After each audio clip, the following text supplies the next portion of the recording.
மாறாக வாக்குத்தத்தத்தில் உண்மையுள்ளவரை குறித்து ஒரு விசுவாச அறிக்கை பண்ண போகிறோம். A faith declaration on a God who is faithful in his promises. Amen. Hallelujah. காரணம் வேதம் முழுவதுமே வாக்குத்தத்தங்கள் ஆகும். Amen. So வாக்குத்தத்தங்கள் என்ற அடிப்படையிலிருந்து இன்னும் கொஞ்சம் முன்னுக்கு போய் வாக்குத்தத்தங்களை செய்தவர், வாக்கு மாறாதவரை குறித்த ஒரு விசுவாச அறிக்கை இந்த 8ஆம் மாதத்தின் ஆரம்பத்தில் நாம் செய்ய போகிறோம்.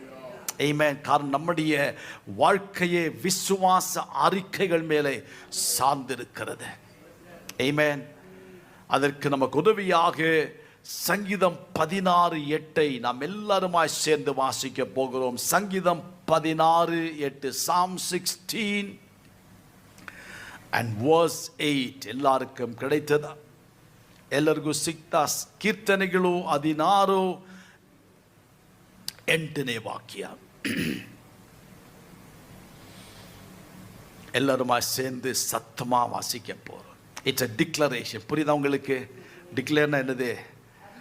அறிக்கை, சத்தமாய் அறிக்கை பண்ணுதல். ஒரு யுத்தம். ஹல்லேலூயா.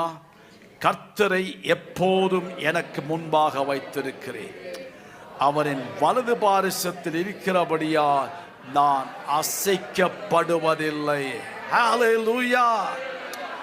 அதே வசனத்தை யாராவது கண்டத்தில் நீங்கள் அசைக்கப்படுவதில்லை. என்னெல்லாம் போராட்டங்கள் வாழ்க்கையில் வந்தாலும் கர்த்தர் எனக்கு முன்பாக இருப்பதினாலே நான் அசைக்கப்பட மாட்டேன். அந்த விசுவாசம் எல்லா விசுவாசிகளுக்குள்ளும் வர வேண்டும். ஆமென். அந்த வசனத்தை நாம் NIV-ல பார்த்த போது, I keep my eyes always on the Lord. என் கண்களை எப்போதும் ஆண்டவர் மேல் வைத்திருப்பதின் மூலம் நான் அசைக்கப்படுவதில்லை.